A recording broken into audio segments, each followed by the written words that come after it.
Cerca de 6 millones de toneladas son transportadas diariamente por tren en Estados Unidos, pero muchos trabajadores ferroviarios nunca logran saber lo que transportan. Al igual que en otros medios de transporte, el contenedor hermético de acero ha revolucionado las zonas de carga ferroviarias. Los trabajadores del Centro Intermodal de Transferencia de Contenedores Eagle Marine, que se enlaza con el puerto de Los Ángeles Long Beach, recibe 2 o más trenes al día. Cada uno puede transportar 200 contenedores, así que en este centro se cargan y descargan hasta 2.000 contenedores por semana. Quizás los contenedores de acero sean algo nuevo, pero las mercancías han sido transportadas en trenes casi desde que el primero de ellos se puso en marcha. Alrededor de 1830 o 1831 se crearon los primeros vagones de carga y se realizaron pruebas con diferentes modelos. Pero los primeros trabajadores ferroviarios se enfrentaron a una dificultad que se había presentado en otros métodos de transporte, un trabajo agotador. Una de las dificultades radicaba en que la superficie sobre la que se colocaban las mercancías se encontraban a gran altura del suelo. Al principio eran básicamente los trabajadores quienes pasaban apuros para bajar del vagón abierto, ya fuesen barriles, cajones y otros objetos. Afortunadamente para los primeros empleados de los depósitos, las dificultades pronto terminarían. Alrededor de 1845, antes de llegar a 1850, en las estaciones de trenes de las grandes ciudades, se produjo la creación de la plataforma, la cual no solo se utilizó para pasajeros, sino también para mercancías. Es una estructura creada para colocar una superficie plana al mismo nivel de la puerta de los vagones de carga o de pasajeros. En lugar de tener que levantar con esfuerzo las mercancías del vagón de carga para colocarlas en el suelo, es más fácil descargarlas en esta plataforma, en cuyo extremo hay una larga rampa que puede colocarse ante un vehículo con ruedas como una carretilla o un vagón. Donde no se disponía de plataformas, los trabajadores utilizaban carretillas para las cajas y baúles que por ser pequeños podían transportarse manualmente. Estas son algunas de las primeras carretillas para equipajes y de las mercancías que se transportaban en ellas. Por lo general se les llevaba a las afueras de la estación, se colocaba la carga de las furgonetas o camiones y se llevaba hasta el vagón. Su altura era similar a la del vagón, a fin de que pudiera trasladarse la carga al mismo fácilmente. Pero con el tiempo los trenes serían utilizados para transportar una carga mucho más pesada. La Guerra de Secesión fue uno de los primeros conflictos de gran magnitud que dependió enormemente de los medios de transporte modernos. La novedosa tecnología de las zonas de carga cambiaría definitivamente los ferrocarriles y la manera de combatir. Durante la Guerra de Secesión fue notable el uso de las grúas para descargar, por ejemplo, la maquinaria pesada destinada a una fábrica de fusiles, de cañones o para alguna actividad relacionada con la guerra. Así pues se produce la instalación de grúas cerca de las estaciones de trenes y en sus almacenes de manera permanente. Poco después de la guerra, el 10 de mayo de 1869, en Promontory Summit, Utah, los dignatarios colocaron el último riel del tren transcontinental, una red ferroviaria en constante expansión a lo largo de todo el país.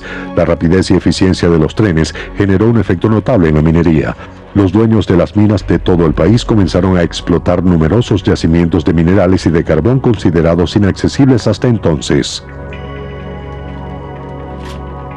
Las minas de carbón eran tan profundas que las aberturas de las mismas se encontraban a cierta altura.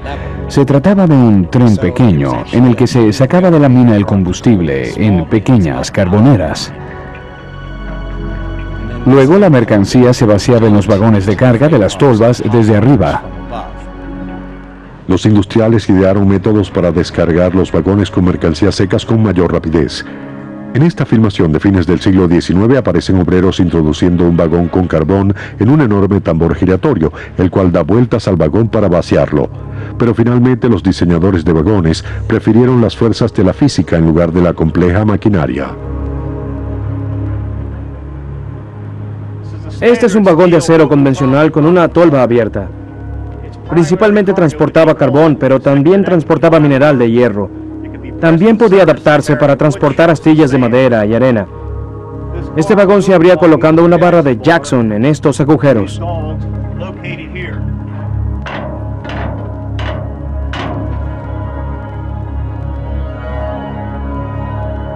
De esta manera, el vagón se colocaba en una rampa, se abría el depósito y gracias a la fuerza de gravedad, la carga del vagón caía en un vehículo de carga o en una gravera, como esta. La nueva estructura de las zonas de carga permitía la interrelación de los diferentes métodos de transporte. En la región de los Grandes Lagos, la minería y los buques evolucionaron paralelamente. Pero a finales del siglo XIX los trenes se incorporaron al conjunto. Los trenes fueron incluidos en los sistemas de carga. Los vagones transportaban toneladas y toneladas de mineral que eran almacenadas en tolvas que formaban parte de las zonas de carga.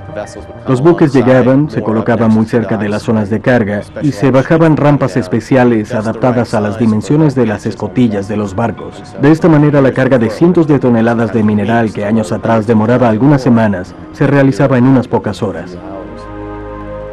Pero no siempre se trataba de mercancías secas. En los trenes se transporta toda clase de líquidos. Con la llegada del siglo XX aparece el vagón cisterna, que era un cilindro colocado sobre un vagón abierto. Básicamente, este vagón se llenaba gracias a la gravedad. Sin embargo, alguien tenía que subirse al techo para colocar la boquilla. Si se observa un vagón cisterna moderno, se apreciará una serie de escaleras y plataformas para que el personal pueda subirse y abrir y cerrar los sifones, colocar las boquillas y asegurarse de que los líquidos penetraran sin gotear. Durante los 50 años siguientes, las zonas de carga ferroviarias movilizaron la maquinaria de guerra estadounidense, abastecieron las industrias prósperas y distribuyeron los frutos de la creciente economía en tiempos de paz. Pero en los años 60, gracias a su mayor versatilidad, los camiones se convirtieron en los principales vehículos para el transporte por tierra. Los trenes fueron relegados. Pero luego en los años 70 y 80 comenzó a desarrollarse un sistema conocido como intermodal, en el que se emplean tanto buques como trenes y camiones.